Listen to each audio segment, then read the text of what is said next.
All right, Kiran Rijiju speaking in the parliament. Let's listen in.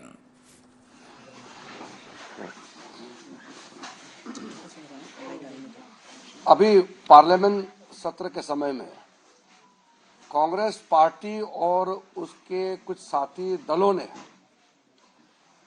कल गृह मंत्री अमित शाह जी ने जो भाषण दिया राज्यसभा में, उसका एक छोटा सा क्लिप निकल करके तोड़ मरोड़ करके उसको वायरल करके बाबा साहब भीमराव अंबेडकर के नाम में जो गलत काम कर रहे हैं, मैं उसको खंडन करना चाहता हूं। गृह मंत्री जी कल बहुत साफ शब्दों में पूरा अच्छी तरह से बताया कि कांग्रेस पार्टी ने बाबा साहब भीमराव अंबेडकर के जीते जी किस तरीके से उनको तिरस्कार किया, अपमानित किया, उसको वर्णन किया और ये भी कहा कि उन्होंने अंबेडकर जी को अपमानित करके जो पाप काम किया है और अब उस पाप को धोने के लिए बार बार अंबेडकर जी का नाम लेकर के वोट हासिल करना चाहते हैं। ये बात गृह मंत्री जी ने बहुत अच्छी तरह से कल बताया और उस बात को एक छोटा सा क्लिप निकल करके जो आज हाउस में हंगामा करने का काम किया और बाहर बाबा साहब का तस्वीर लेकर के घूमने का जो नाटक कर रहे हैं, मैं उसका खंडन करना चाहता हूं। आप सबको मालूम है, मोदी जी के नेतृत्व में भारतीय जनता पार्टी ने बाबा साहब भीमराव अंबेडकर के लिए क्या क्या किया है, बहुत डिटेल में अभी मैं नहीं बताऊंगा। पहले मैं इतना कहना चाहता हूं कि बाबा साहब भीमराव अंबेडकर को हमारा पार्टी हमारे लिए आराध्य रहे हैं, हमेशा पूजनीय रहे हैं। हमारे लिए बाबा साहब भीमराव अंबेडकर हमेशा वंदनीय रहे हैं। इसलिए हम लोगों का काम मोदी जी के नेतृत्व में बाबा साहब भीमराव अंबेडकर के नाम में जो 5 तीर्थ स्थल विकसित किया जा रहा है, वो डिटेल आपको मालूम है। कांग्रेस पार्टी सबसे पहले ये जवाब देना चाहिए कि 1951 में बाबा साहब भीमराव अंबेडकर नेहरू के कैबिनेट से क्यों इस्तीफा देना पड़ा। पंडित जवाहरलाल नेहरू जी ने बाबा साहब को इतना अपमानित किया, बाबा साहब को मंत्री पद से इस्तीफा देना पड़ा। बाबा साहब भीमराव अंबेडकर फिर से 1952 के चुनाव में चुन के फिर लोकसभा आने चाहते थे। कांग्रेस पार्टी ने षड्यंत्र रचा करके बाबा साहब भीमराव अंबेडकर को मुंबई से हराया है। फिर उपचुनाव में बाबा साहब अंबेडकर फिर से लोकसभा आना चाहते थे और विदर्भ में कांग्रेस पार्टी ने फिर से षड्यंत्र करके बाबा साहब को दोबारा फिर हराया। तो बाबा साहब ने राजनीति छोड़ के 1956 में नागपुर में दीक्षा भूमि में बौद्ध धर्म को अपनाना पड़ा। कांग्रेस पार्टी ने बाबा साहब को जितना अपमानित किया वही तक सीमित नहीं है। बाबा साहब 1956 में परिनिर्वाण हुए थे, उसके इतने साल बाद बाबा साहब को कभी भी कांग्रेस ने याद नहीं किया और भारत रत्न भी कभी भी बाबा साहब को नहीं दिया।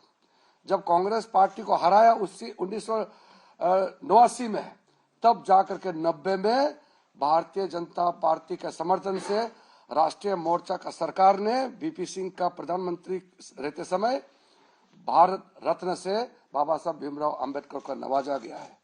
तो क्यों कांग्रेस पार्टी ने बाबा साहब को इतना अपमानित किया। और देखिए, हम अभी पार्लियामेंट में हम लोग काम कर रहे हैं, एक चीज से तस्वीर कभी कभी बहुत कुछ बताते हैं। आज मैं पार्लियामेंट्री अफेयर्स मिनिस्टर हूं। हमारा दोनों साथी अर्जुन मेघवाल जी और एल मुरुगन जी, हम तीनों उसी वर्ग से आते हैं जिस वर्ग से बाबा साहब आते हैं। मैं पहला बौद्ध हूं जो इस देश का कानून मंत्री बना।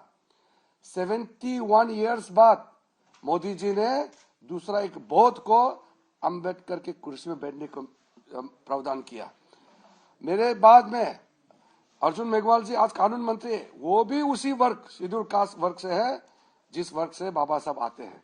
मुरुगन जी आज हमारे साथ संसदीय कार्य का राज्य मंत्री के रूप में काम कर रहे हैं, वो भी उसी वर्ग से आते हैं, शेड्यूल कास्ट वर्ग से जिस वर्ग से बाबा साहब आते हैं। आज पूरा पार्लियामेंट का व्यवस्था हम लोग उसी वर्ग से आते हैं, एसटी एससी कम्युनिटी, बौद्ध कम्युनिटी, हम लोग को चलाने का मौका दिया।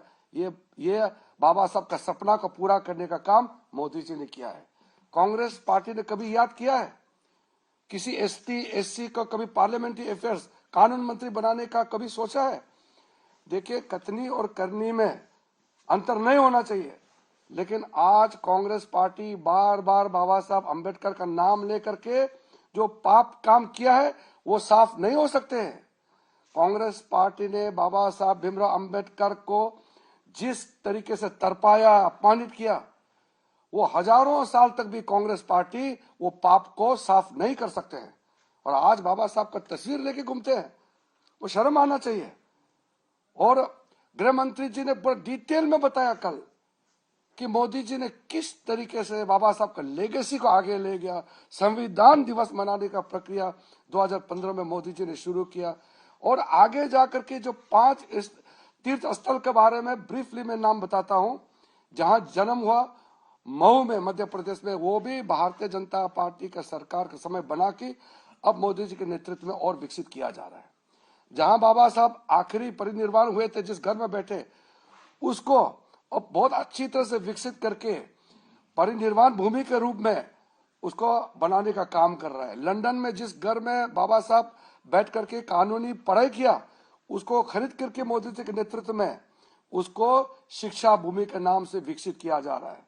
दिल्ली में बाबा साहब भीमराव अंबेडकर का इंटरनेशनल सेंटर, दुनिया सब आता है, देखता है, वहां जाके पढ़ता है, वहां कार्यक्रम करता है। बाबा साहब के बारे में उसका सोच को पूरा लोग समझने का, पढ़ने का मौका मिलता है। फिर इंदू मिल के जहां चैत्य भूमि है, साइड में 450 फीट ऊंचाई का दूसरा, दुनिया का तीसरा सबसे ऊंचा स्मारक मूर्ति बना करके बाबा साहब को याद करने का काम, उनको पूजनीय जो दर्जा दिया है वो मोदी जी ने ही किया है। इसलिए कांग्रेस एक काम बताइए, बाबा साहब के लिए एक काम किया है। आप सोचे, नागपुर में अभी हम जाके आए हैं, दीक्षा भूमि में, कितना खूबसूरत उस जगह को अभी हमारा सरकार, महाराष्ट्र का सरकार, भारतीय जनता पार्टी के नेतृत्व में कितना उसका समर्थन कर रहे हैं। महाराष्ट्र के अंदर में हर एक जिले में संविधान के नाम से हम लोग वहां स्ट्रक्चर बना रहे हैं, मदद कर रहे हैं, और लोगों को पता चला कि मोदी जी के नेतृत्व में भारतीय जनता पार्टी ही सचमुच में बाबा साहब भीमराव अंबेडकर जी को पूजता है। इसलिए मैं कांग्रेस पार्टी को कहना चाहता हूं कि ये राजनीतिक नाटक मत कीजिए वोट के चक्कर में। जितना आप लोगों ने अपमानित किया है बाबा साहब को, और मत करो। इसलिए कि भाषण का छोटा क्लिप लेकर के यहाँ बदनाम करने का कोशिश करने से कुछ नहीं होता है। मैं अनुरोध करता हूं कि बाबा साहब अंबेडकर जी के याद में अब संविधान का जो हम लोग ने चर्चा किया है बहुत अच्छी तरह से, और मोदी जी के नेतृत्व में आगे बाबा साहब के सोच विचार को संविधान के तहत आगे ले जाने का काम कर रहे हैं। उसमें कांग्रेस रोड़ा डालने का काम ना करे। और हम फिर से अपील करते हैं आपके माध्यम से कांग्रेस को, ये छोटा क्लिप बना करके अमित शाह जी का स्पीच का छोटा क्लिप उठा करके उसको बदनाम करने का कोशिश कभी भी कामयाब नहीं होगा। बाबा साहब को हम जितना मानते हैं, कांग्रेस पार्टी उससे कहीं अधिक अपमानित करते हैं, और अपमानित करने का काम ना करें। इंग्लिश में तो अब the Congress party has been since last night taking out a small clip of the speech of Honorable Home Minister Amit Shah ji and trying to mislead the people. I want to tell the Congress party, during the speech, entire speech of the Home Minister, he has praised Baba Saheb Ambedkar's effort, and also he has told the House how BJP and our government under the leadership of Prime Minister Modi ji has devoted not only to Baba Saheb Ambedkar's legacy, but also to promote his ideals, declaring the celebration of the Constitution Day in 2015. And Home Minister also described how Congress party had insulted right from Pandit Nehru ji to this date, Congress party has continued to insult Baba Sahib Bhimrao Ambedkar. And they took out one small clip and tried to mislead, misuse those clips to divert the attention of the people. All right, there you heard MP Kiran Rijiju, the BJP's defense, where they claim that the Congress very strategically has released a short video trying to create confusion, blaming Amit Shah for insult, while in fact it was the Congress who's insulted B.R. Ambedkar over the years.